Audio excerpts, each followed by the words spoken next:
Good morning, everyone. My name is Mighty Stream. I'm going to do your June the 26th, just for today, in a meditation. If you need to reach me, feel free to do so at Recovery of Hope 21 at gmail.com, or you can leave a comment down below. And as soon as I see your comment, I will respond. I promise. Okay, June 26th. The title of this meditation is Surrendering Self-Will. Our fears are lessened and faith begins to grow as we learn the true meaning of surrender. We are no longer fighting fear, anger, guilt, self-pity, or depression. That comes from our basic text, page 27. Surrender is the beginning of a new way of life. When driven primarily by self-will, we constantly wondered whether we'd cover all the bases, whether we'd manipulated that person in just the right way to achieve our ends, whether we'd missed a critical detail in our efforts to control and manage the world. We either felt afraid, fearing our schemes would fail, angry, or self-pity when they fell through, or guilty when we pulled them off. It was hard, living on self-will, but we didn't know any other way. Not that surrender is always easy. On the contrary, surrender can be difficult, especially in the beginning. Still, it's easier to trust God, a power capable of managing our lives, than to trust ourselves, whose lives are unmanageable. And the more we surrender, the easier it gets. When we turn our will and our lives over to the care of our higher power, all we have to do is our part as responsibly and conscientiously as we can. Then we can leave the results up to our higher power. By surrendering, acting on faith, and living our lives according to the simple spiritual principles of this program, we can stop worrying and start living. Just for today,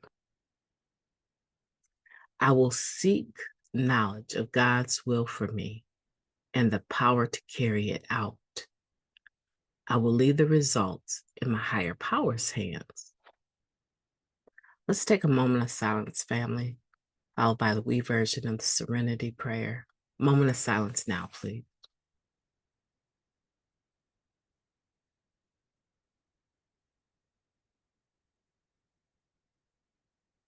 Thank you.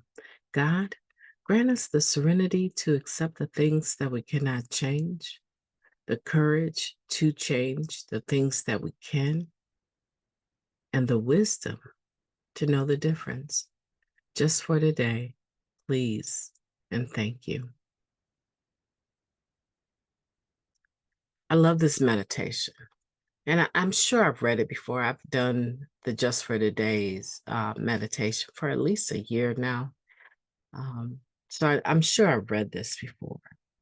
However, there's something that is so, like, is pulling me towards it. I can really relate to this meditation. I can relate and see if you can as well, okay? Let me walk through this at the pace that works for me. Sip this coffee and take my time with this. Okay. See if you can relate. This is my experience in relationship to this meditation, surrendering self-will. Self-will, what to me, for in my life, self-will was a whole entity all by itself. I don't know if you understand that or not, but all in and of itself, self-will was a whole entity, was a higher power. Okay, let me break this down. I was a person that, well, childhood trauma was very severe. Okay, so I was a person that realized that I could save myself in a sense. All right. And the way that I would save myself would be determine what the other person or the situation was, what I was dealing with, and I would analyze it and figure out how many different ways can this go. And then I would pick the worst case scenario, right? And then I would adjust or create this persona to deal with that particular situation. And almost 99.9% of the time, I was right. So as I developed confidence in my capability to read my emotional intelligence, right, to be able to read a room or a situation and respond in a way that would bring me out as the victor. In most situations, it wasn't even about being attacked. It wasn't about people misusing me or abusing me or discriminating against me. And most of the time, that was not even the case, but that's where my mind took it. And so I would figure out what's the worst case scenario. And then I would develop this persona to deal with that. And then that's who you would meet. That's who came to the table. But all of it was a disguise, or it actually wasn't a disguise. It was a part of the personality that I developed because that's what I needed to do. That's what I thought I had to do. I had to know for sure that this situation was not going to cause me harm and that this situation was going to, at the very least, stay as it is or not cause me harm. It could get better, but a lot of times I wasn't worried about coming out on top in that sense, right? Financially, position wise at the job. I really wasn't worried about that. I was just worried about having to deal with criticism and people judging me and making me feel, or no, making me realize or feel, yes, that the thoughts that were conveyed to me as a child were true, which is that you're ugly, you're nothing, and you'll never be anything, and you deserve to die. Okay, in a nutshell. Maybe not four things, three, right? You're nothing, you'll never be anything, and you shouldn't be here, right? You should never have been born. So I just never wanted to have that affirmed by interactions with people. I didn't want the individual to convey to me that that was true. So I wanted to do anything I could to avoid abandonment and rejection. And that is what self-will was for me, was that you got to pull through this. You have got to make this as sweet as possible. And that meant that, for the most part, I would just say manipulation in the sense of me not bringing my true essence to the table. In some situations, I probably manipulated and lied, but more than likely, it wasn't that. It was that I needed to get you to see me in this particular light so that that would cause you not to try and hurt me with your words or your actions. So it was manipulative in that sense. So I don't know if you can relate to that or not, right? Surrendering that was a process. I mean, I had already done step 6 and step 7 and still was funky, right? I still had the tendency to rely on these character defects that I thought were life-saving, right? They were survivor skills for me. And so it was really hard to relinquish it. You know, going through the steps for me wasn't quite honestly, going through the steps for me initially wasn't even about the growth that I was seeking. It wasn't about that. It was about being able to say, yeah, I'm working on step 6. And, this step here, man, my character defects. I don't know if I'm entirely ready. I mean, this is right. And I would philosophize about the steps that I was on in my shares to look good. It wasn't that I was interested in the work. Man, please. I wasn't even interested. I know somebody is laughing out there. Man, please, right? That sounds so crazy, straight ghetto, right? Man, please. Yeah, I know that's funny for someone, right? But it wasn't even about it. I didn't even like my sponsor, right? So that's what I'm saying. It wasn't even about, this relationship with my sponsor. I couldn't stand my sponsor. And the majority of the ones I had, I mean, man, if I could just get through a season with them, I was doing good, but it would take one-on-one, not even a phone call. Generally speaking, if they said yes, I was like, I don't think they know what they said yes to. I really don't know if they're ready for this because I'm not just, any old kind of sponsee that don't have a brain of her own, right? Yeah, like I'm not high, right? I was smart high. Can you imagine me and my intelligence, my game capacity when I'm not high? Like to sponsor me, you better bring it because not, I'm not weak, right?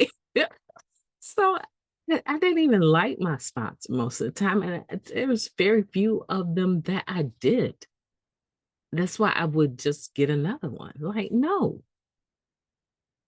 you, you have to be able to bring this step work and these traditions and the spiritual application to me.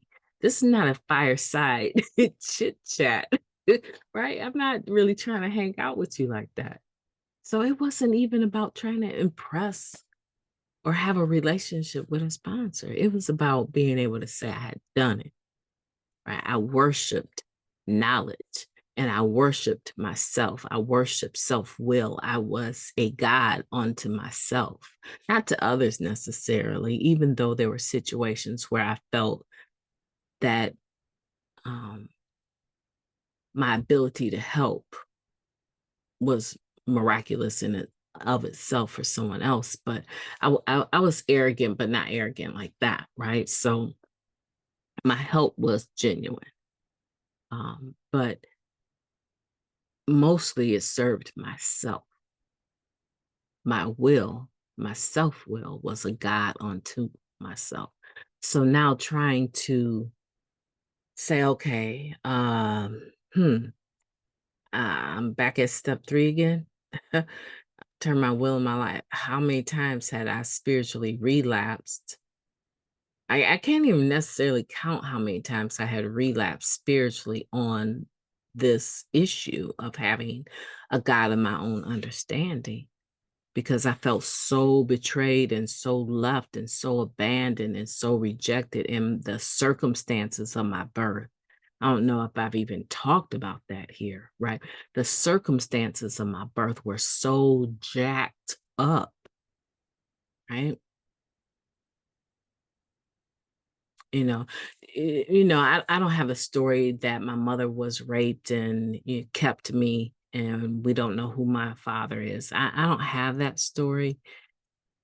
And I can only imagine what having that story as a part of a person's background. I can only imagine the automatic negative thoughts that would come with that through life, but pretty close, right? Mine is pretty close. And so, my that just kind of stopped me right there. It just hit my spirit right there. How so many of us today we're using drugs and picking up and having these behaviors and patterns play out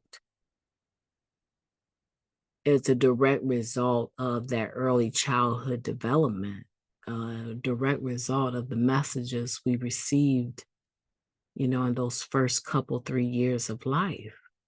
And, in my story, I didn't have anything to do with how I came into this world, and neither did you.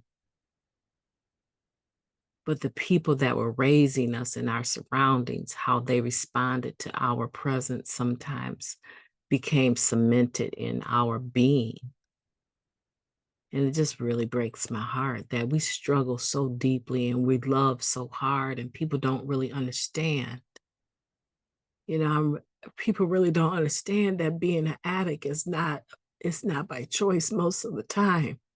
It's something that we stepped into to soothe the agony of who we the message that we received about who we were. And so I just really want to say to you, if you're out there listening, I understand. I understand wanting to protect, my yourself. I understand. I get it. I get it that, sometimes getting high feels like the answer because it changes our perception of what the reality is. And the reality oftentimes is that we just don't love ourselves. We just don't like ourselves, and we're not comfortable with our presence in the world. And we're still looking for the other shoe to drop. We're still looking for someone to say something negative or to reflect to us that they don't really like us or care for us. And the world is not this big, beautiful place anymore. The world has become quite self-motivated. And so it's a dog eat dog world in a lot of ways when we're out there trying to function as productive members of society. And they're not even aware of our past, but they're just being themselves, their selfish, self-centered selves without a program.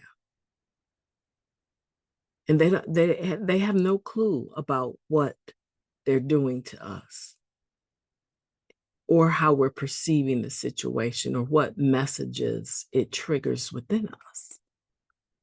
No idea. And so I just want to say to you, if you've listened this far into the podcast, I love you. And I know that you can do it. I know that this situation that you're dealing with right now, you may not be able to see the light out of it, but the fact that you keep coming here every morning listening to the podcast is a step in the right direction. It shows your faith, it shows your hope. It shows me your step two, that you have come to believe that you can be restored to sanity. And that if you don't get your step three right every day, you're not the first, nor will you be the last. And it won't take your life, right? You won't die as a result of having some doubt today. Not today, because you're listening to the podcast. And when you walk away from the podcast, you're going to say, okay, I need to turn my will and my life over to the care of God as I understand them again. Well, maybe you need to adjust your higher power if you're really, your understanding of your higher power, if you're struggling with turning it over. There's something that's unfinished, something like in my situation. I just realized that the struggle was that how could you love me and bring me into the world like this? Like, what was your plan? There's so many babies that didn't make it. And what I was it by chance that I got here, or were you involved with my presence? Because I would never bring a child into the world that I knew was going to be absolutely hated. That was my automatic negative thought. And I realized that that came from, I'm not going to sit here and lie to you and say, oh, that came out of the clear blue sky. That came from nowhere. No, that came from the messages that I received as a child, the way people interacted with me. and it became a part of my being as a grown woman. And I had to take a look at that, and you've gotta take a look at it too. You don't get a pass. You do not get a pass. You are not unique in that sense. Using drugs obliterated everything that we knew. So yeah, you gotta dig in deep. You can't say, "Oh, I just don't believe. I don't do that G word. I don't. God, nah, please. That's not something I'm talking about. Really, for real, for real. No, I don't believe in God like that. Well, what do you believe in? Because if you were like me and you are continuing to have this self will as your God, your best man, look, your best thinking is what got you here. Really? You're going to hold on to your own thought processes, understanding that this is a disease of addiction. You might put the drug down, but I guarantee you, 99.9% sure, I guarantee you, fact check it. You might put the drug down, but you are going to pick up something else. And you're going to sugarcoat that something else. And you're going to say, well, at least I'm not using drugs. Okay, but you still on your back paying rent with people you don't have no relationship with. You don't know them. Yeah, but you still putting your hand in the register at work. That's not your money. You still getting a paycheck, and before you can even pay your bills, you at the casino.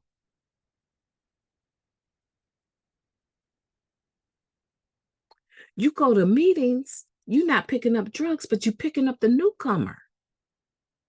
And you picked up all the last 30 that have come through the door and devastated the majority of them because they really think you about something. You helping them feel better about themselves. But no, you just are targeting them, right? They're just prey for your lust. So you might not be picking up the drug, but you picked up something else. And if your higher power is you, man, look, we in trouble. Just for today, my name is Mighty Stream. Listen, I just want to share with you that recovery is possible.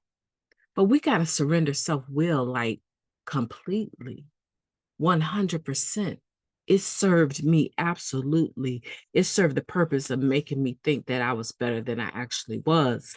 And then it came in between me having a relationship with God.